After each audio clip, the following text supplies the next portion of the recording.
রোহন কর্মকার।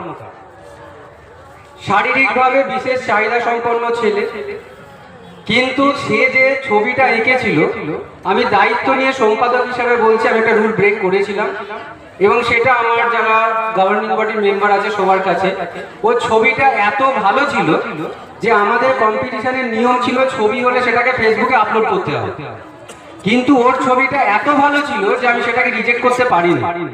তারপরে যখন ওর কথা শুনলাম সত্যি অবাক হয়ে গেল যে একটা শারীরিকভাবে বিশেষ চাহিদা সম্পন্ন ছেলে, সে এত সুন্দর একটা ছবি এঁকেছে। ওকে আমি দ্বিতীয় এই জন্য করেছি যেহেতু ফেসবুকে আপলোডটা করতে পারেন, ও প্রথম হওয়া উচিত ছিল। তার জন্য আমরা সমিতির পক্ষ থেকে আমরা ক্ষমা চেয়ে নিচ্ছি যে এত ভালো একটা ছবি তাকে আমরা দ্বিতীয় করেছি, কারণ শুধুমাত্র একটাই কারণে যে ফেসবুকে আপলোড করতে পারিনি।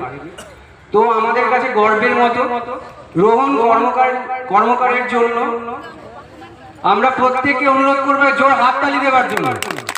একটা ছেলে তার শারীরিক যে সমস্যা আছে সেটার সাথে সে লড়াই করে আছে এবং ওর এই লড়াইয়ের নিদর্শন হিসেবে রোহনকে বলবো একটু সামনে আনার জন্য।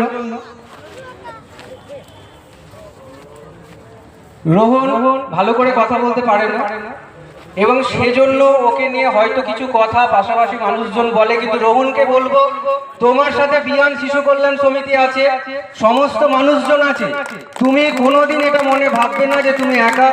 যে যা বলবে তুমি শুধু এটাই বলবে যে আমার প্রতিভা আছে, মনে থাকবে তো। রোহন কর্মকারের হাতে আমি সার্টিফিকেটটা তুলে দেওয়ার জন্য অনুরোধ করব। আমাদের আরামবাগ উচ্চ বিদ্যালয়ের সহকারী প্রধান শিক্ষক মহাশয় আছেন, ওনাকে বলবো একবার সার্টিফিকেটটা তুলে দেওয়ার জন্য। এবং রোহনের আমাদের পক্ষ থেকে প্রচুর প্রচুর ভালোবাসা। সবাইকে হাততালি দিতে বলো। রোহন আমাদের সবার কাছে একটা নিদর্শনের মতো। আমাদের দিলীপ বাবুকে অনুরোধ করবো, দিলীপ ভক্ত মহাশয়কে অনুরোধ করবো আমাদের ট্রফিটা তুলে দেওয়ার জন্য। একটা ট্রফি আছে রোহনের জন্য।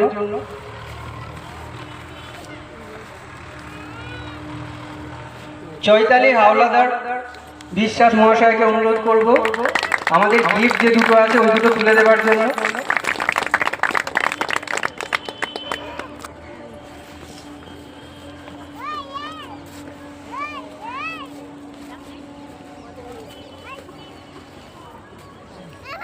এবং রোহনকে ভালোবেসে আমাদের এতক্ষণ যিনি অনুষ্ঠান পরিচালনা করছিলেন সনাতন স্বামী মহাশয় একটা গোলাপ ফুল তুলে দেবেন। উনি গাছ থেকে গোলাপটা এনেছেন রোহনকে ভালোবাসার উপহার হিসেবে তুলে দেবার জন্য। এছাড়াও আমাদের আরো দুটো দিদি আছে যারা নিজেরা রোহনকে ভালোবেসে কিছু উপহার এনেছে। আমি দিদিদের বলবো একটু উপহারগুলো রোহনের হাতে তুলে দেবার জন্য।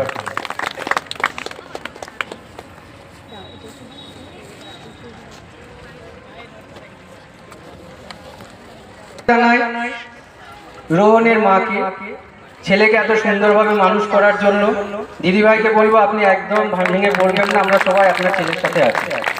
এবং এই রোহনের জন্য আমাদের সনাতন স্বামী মহাশয় একটা কবিতা লিখে এনেছে, একটা লেখা লিখে এনেছে, যেটা উনি একটু শুনিয়ে দেবেন, তারপর আমরা পরবর্তী অংশে যাব। আমি অধিকাংশ সময়ে প্রবন্ধ লিখি আদ্যাক্ষরে করি, অর্থাৎ যে অক্ষর দিয়ে আমি শুরু করি প্রতিটি কথার প্রথম অক্ষর সেইটি থাকে। তাই আদ্যাক্ষরী হরফে আমি একটি ছোট্ট করে লিখে এনেছি।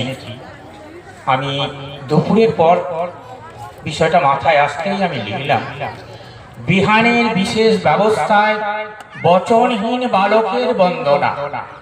বালকটি বোবা, বচনহীন বলিয়া বুদ্ধিজীবী বাবুরা, বচন বলা ব্যক্তিরা বচনবিহীন বোবা বালকটিকে বর্বর বাজে বাজে ব্যবহার বোধ হয় বচন বলা ব্যক্তিদের বুদ্ধির বিবেকের বহিঃপ্রকাশ। বচন বলা বাবুরা বুঝিবেন না বালকটি বাবুদের বচনের বিষয়বস্তু বুঝিয়াও বদলে বাবুদের বলিবে, বাবুরা বচন বলি নাই বলিয়া বুঝি নাই। বাবুদের বক্তব্য বুঝি বহুদিন বাড়িতে বন্দি, বিহানের ব্যবস্থায় বাইরে বেরিয়েছি, বচনের বদলে বিশেষ বুদ্ধি বিকাশের বহিঃপ্রকাশ বিভিন্ন ব্যবস্থায় বিশ্বের বিশেষ বিশেষ ব্যবহারিক বস্তুকে বাস্তবিকতায় বদলাবই। বাবুদের বুঝাইব, বচন বলি নাই বলিয়া বোবা বালকেরও বাড়িতে বোঝায়। বালকের বিবেক বুদ্ধি বিকাশের বিভিন্ন বিভাগের বাইরেও বুদ্ধিজীবী বলা বাবুরা বক্তৃতায় বলিতে বাধ্য। বাহ বাহ বাহ বা বোবা বালক। নমস্কার। আর গ্রহণকে আর আটকাবো না, আমি ছেড়ে দেবো, সন্ধে হয়ে যাবে, আপনি নিয়ে যান।